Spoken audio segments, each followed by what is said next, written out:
ஆளும் கட்சி எவ்வளவு நல்லவர்களாக இருந்தாலும் போங்கடா, உங்களால எந்த பிரயோஜனம் இல்ல, விலையை கூட்டினதான் மிச்சம், நீங்க போய் வணக்க ஸ்தலங்கள்ல போய் தொழுவிட்டு இருங்க, அதுக்கு தான் நீங்க லாய்க்கு, நாட்டை கட்டி எழுப்பதற்கு நீங்க லாய்க்கு கிடையாது. என்னதான் ஊழலும் களவும் திருடும் எடுத்தாலும் கூட நாங்க கொஞ்சம் நல்லா இருந்துட்டோம், அவன் பாக்கெட் நிறைஞ்சிருச்சு, நாங்களும் கொஞ்சம் நல்லா இருந்தோம் என்கிற மனநிலைக்கு தான் மக்கள் மாறுவார்கள். அதனால ஜேவிபி என்றாலே தீவிரவாத இயக்கம் என்றிருந்த அந்த எண்ணத்தை எல்லாம் கலைத்து மாற்றி இன்னைக்கு இலங்கையினுடைய அரசாங்கமாக மாறி இருக்குன்னு சொன்னா நீங்க நினைக்கிற மாதிரி எதிர்கட்சிகள் பேசுறது மாதிரி சின்ன அமைப்பாகவோ சின்ன திட்டமிடலோட அவங்க முன்னுக்கு வரவில்லை.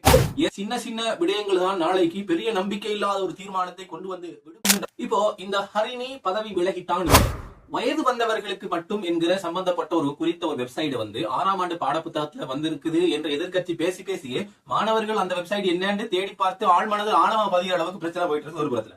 இன்னொரு புறத்துல இந்த கல்விக்கு பொறுப்பாக இருக்கக்கூடிய ஹரிணி அமரசூரிய பிரதமர் அவர்கள் இது குறித்து சொல்கிற கருத்து ஏற்புடையதா அப்படிங்கிறதுதான் பார்லமெண்டத்துல பேசக்கூடிய ஒரு முக்கியமான விஷயமான என்பிபி அப்படிங்கிறது ஒரு அரசாங்கம் மட்டுமல்ல, ஏற்கனவே இருந்த பல திருவர்களை எல்லாம் எதிர்க்கிற ஒரு நிலையில் இருக்கிறார்கள் என்பதை அவர்கள் ஆழமாக புரிந்து கொள்ள வேண்டும். சாதாரணமானவர்கள் இல்லைன்னு நான் ஏற்கனவே பல முறை நான் சொல்லியிருக்கேன். அந்த கொழும்பு பட்ஜெட்ல கூட முதல்ல தோல்வி அடைஞ்சிருக்குது. அப்ப கூட நான் பேசும்போது சொல்லியிருந்தேன், நீங்கள் நினைக்கிற மாதிரி ஒரு சின்ன விடயத்தை கொண்டு வருவதற்கான ஒரு பயணம் அல்ல இது, நீங்க பெரிய ஒரு விடயத்தை சாதிப்பதற்காக போகிற ஒரு பயணம். அப்ப இந்த நிலையில நீங்க எப்படி பார்க்க கூடாதுன்னா எதிர்கட்சிகளும் சின்ன ஒன்னும் தெரியாத பால்பத்துல பால் குடிக்கிறவங்க நினைக்க கூடாது. ஒவ்வொன்றும் அந்த பகுதியில் இருப்பவர்கள் யோசிக்க வேண்டும். அவர்கள் நல்லவர்கள் இருந்தாலும் சிறந்தவர்கள் இருந்தாலும் ஆனால் உங்களுக்கு எதிரானவர்கள் அப்படிங்கறத நீங்க கவனத்தில் கொள்ள வேண்டும். இதுல இப்ப 6ஆம் ஆண்டு பாடப்புத்தகத்துல வந்த சப்ஜெக்ட் இருக்குது, இதுக்கு பதவி விலக வேண்டும், ராஜினாமா செய்ய வேண்டும் என்று எதிர்கட்சிகள் பாராளுமன்றத்திலும் வெளியிலையும் பேசி வருகிறார்கள். உண்மையிலேயே ஒருவர் பதவி விலக வேண்டும் என்றால் அவங்களுடைய கொள்கையை தான் அவங்க அதை தான் திணிக்கிறதுக்கு வராங்க என்கிற நிலை இருந்தா ஓகே. ஆனா இதுல என்ன ஒரு சின்ன மிஸ்டேக் கொண்டு ஏற்பட்டிருக்குது அப்படின்னு சொல்றாங்க.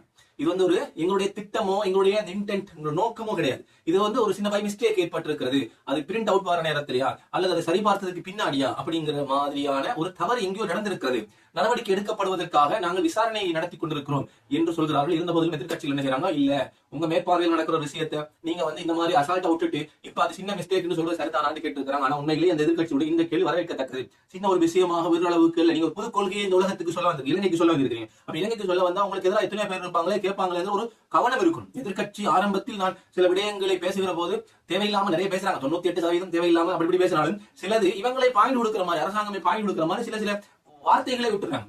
ஒரு பக்குவப்பட்ட ஒரு அரசாங்கமாக இல்லன்னு எதிர்கட்சி சொல்கிற அந்த குற்றச்சாட்டுக்கு இவங்க சொந்தக்காரர்கள் என்ன செய்யறாங்க, மாறிட்டு இருக்காங்க. சரி, ஒருவேளை இன்னொரு புறத்துல இப்போ இந்த ஹரிணி பதவி விலகிட்டான்னு வைங்க, நீங்க நினைக்கிறீங்களா அதுக்கு பின்னாடி உங்களுக்கு வார நாட்கள், எதிர்கட்சிக்கு வார நாட்கள் மிக அவ்வா எப்படியோ ஒரு ஆத்தரை விரசி விட்டோம், இனிமே நம்ம ஜாலியா அரசாங்கத்தை பிடிக்கலாம் என்று அந்த கொழும்பு பட்ஜெட் நேரத்துல முஜிபுர் ரஹ்மான் அவர்கள் எங்க சைட்ல தான் என்ன சொன்ன மாதிரி நீங்க நினைக்கிறீங்களா?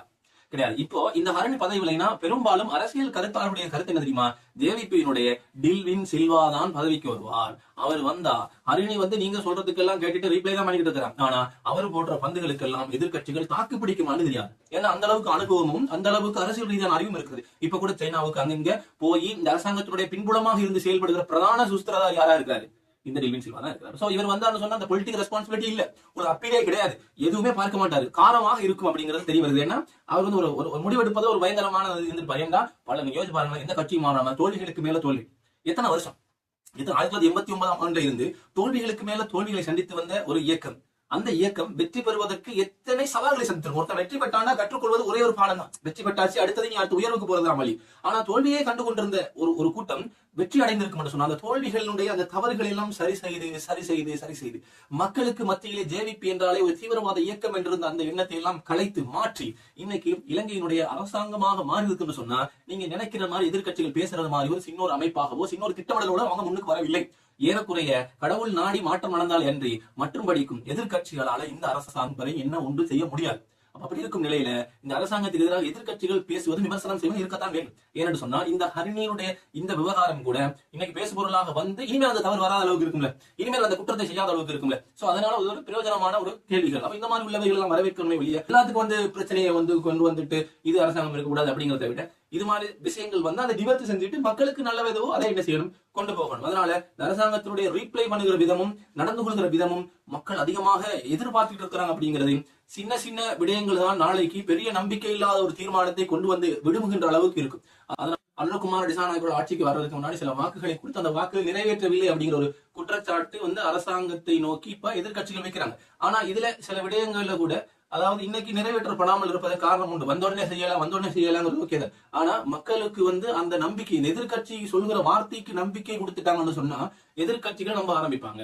எதிர்க்கட்சிகள் நம்ப ஆரம்பிச்சாங்கன்னு சொன்னா ஆளும் கட்சி எவ்வளவு நல்லவர்களாக இருந்தாலும் போங்கடா உங்களால எந்த பிரயோஜனம் இல்ல, விலையை கூட்டினதான் மிச்சம், நீங்க போய் வணக்க ஸ்தலங்கள்ல போய் தொழுதுகிட்டு இருங்க, அதுக்கு தான் நீங்க லாய்க்கு, நாட்டை வந்து கட்டி எழுப்பதற்கு நீங்க லாய்க்கு கிடையாது. என்னதான் ஊழலும் களவும் திருடி எடுத்தாலும் கூட நாங்க கொஞ்சம் நல்லா இருந்துட்டோம், அவன் பாக்கெட் நிறைஞ்சிருச்சு, நாங்க கொஞ்சம் நல்லா இருந்தோம் என்கிற மனநிலைக்கு தான் மக்கள் மாறுவார்கள். அதனால எல்லா விஷயத்திலும் என்ன செய்யணும், மக்களுடைய மனநிலையை கருத்தில் எடுக்க வேண்டும். நம்ம சொல்லலாம் இல்லை, ஆனால் நம்மை விட அதிகமான தீர்மானங்களும் அந்த நுணுக்கங்களும் தேடுதலும் உங்கள்கிட்ட இருக்குவதனால எதிலும் கவனமாக இருக்க வேண்டும். மக்களுக்கு ஒரு சிறந்த ஆட்சியை கொடுத்தால் தொடர்ந்து நீடித்து பயணியாக முடியும். மக்களுக்கு தொடர்ந்து ஒரு நல்ல ஆட்சியை கொடுக்காம மக்கள் மனசிலையும் மக்களுக்கும் ஒரு கெடுதிகள் ஏற்படுகிற வகையிலும் ஏதாவது ஒன்று தொடர்ந்து நடைபெற்றுக் கொண்டு மக்கள் எதிர்க்கட்சிகள் அதை ஊதி பெருசாகி கொண்டிருந்தால் கண்டிப்பாக அந்த நிலையும் மாறும் அப்படிங்கிறது கடந்த கால வரலாறுகள் நமக்கு சொல்லிக் கொண்டிருக்கிறது.